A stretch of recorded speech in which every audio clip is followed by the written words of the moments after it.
Well, it's not just Tony Abbott and Joe Hockey who have to sell this budget to the community. Coalition members around the country also have to explain the changes to their voters. And new modelling showing the budget impact will make that job harder. The modelling from NatSem shows lower income earners will take the biggest hit. Josh Frydenberg is the Parliamentary Secretary to the Prime Minister. I spoke to him a short time ago.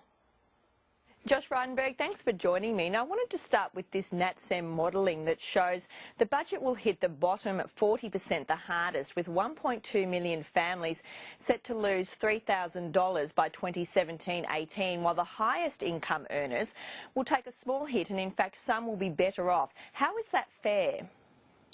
Well, about that NatSem modelling, the first thing I'd like to say is it's hard to make a comment about it without understanding the assumptions upon which that modelling was done.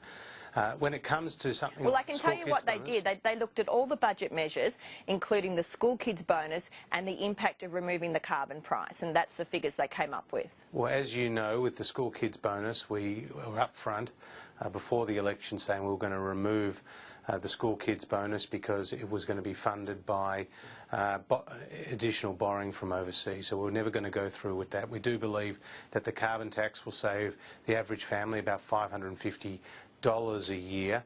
There are some additional payments for families with young children in the budget, but when you look at the budget as a whole, we do believe that the burden is being felt right across the board, and as you know, we've been criticised for the temporary deficit levy on the top income earners earning more than $180,000 a year. But you know, the thing about this budget is that it is doing two things. Firstly, it is trying to pay back some of Labor's debt, and there is more than nearly $300 billion worth of debt which will be paid back over the next 10 years as a result of the measures announced in this budget. Well, let's have a look though. You mentioned there the deficit levy. For example, someone who's got an income of $200,000, it's only going to cost them about $400 a year, whereas that figure I put to you at the start, for the lower income earners, the hit that they're taking is much greater. So how is that fair?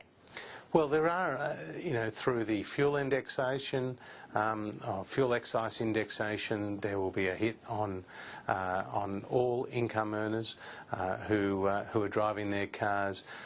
There is this temporary deficit levy.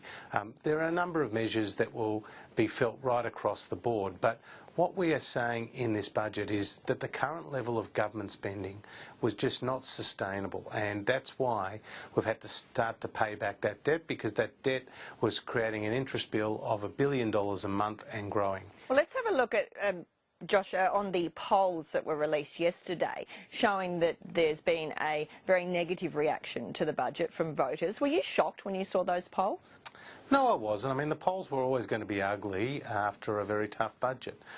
But we have the courage of our convictions. We believe that these measures are necessary for the long-term health of the Australian economy, but also for job creation and job prospects going into the future. See, what people have to understand is, with the debt rising as fast as it was under the Labor government, but also under the Labor legacy, every Australian, man, woman and child, was going to be saddled with $24,500 worth of debt. But looking at that public reaction that we've seen to the budget, we've seen those polls, and there's been a lot of criticism about broken promises with this budget. Now, Tony Abbott campaigned very hard on being a politician that you can trust. He said, I'm not going to say one thing before the election and then do another afterwards. Now, looking at those polls and the reaction we've seen, he's got a big problem now, doesn't he, with the trust from the community? Look, I believe that the Australian people understood when they elected us that we had to do a big fiscal repair job.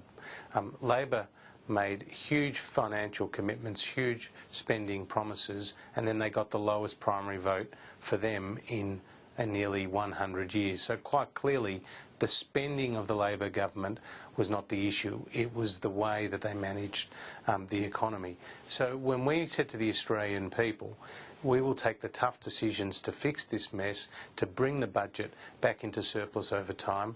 I think they knew that we were capable of doing that, particularly as we had done it previously. Just finally, Josh Frydenberg, I wanted to get your response. Ian McDonald, a Queensland senator, has said today that the GST should consider broadening the base to include fresh food. What do you think of that?